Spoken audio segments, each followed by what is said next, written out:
Magandang gabi po. Maaari ninyo na lang po akong tawaging Sheila.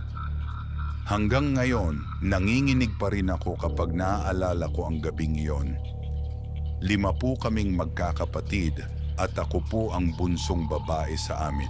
At ang panganay po namin ay si Ate Tess. Siya po ang pinaka-responsabling tao sa bahay. Simula nang mamatay ang mga magulang namin, siya na ang tumayong magulang sa akin. Pero may isang bagay akong napansin noong mga bata pa kami. Tuwing sasapit ang hating gabi, bigla na lang siya nawawala sa kwarto. Akala ko noon, umiihi lang o umiinom ng tubig.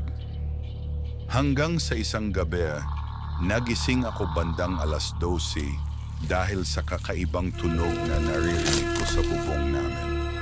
Parang may mabigat na tao na gumagapang. Sumilip ako sa may bintana ng bahay namin at doon ko nakita ang ate ko.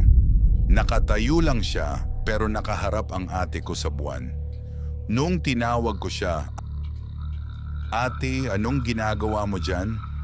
Bigla siyang yumuko at sa harap ng mga mata ko, nahati ang katawan niya sa gitna. Nahulog sa lupa ang kanyang ibabang bahagi ng katawan.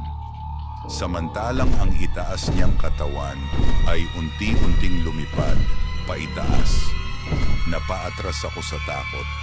Gusto kong sumigaw, pero walang lumalabas na boses sa akin. Manananggal pala ang ate ko!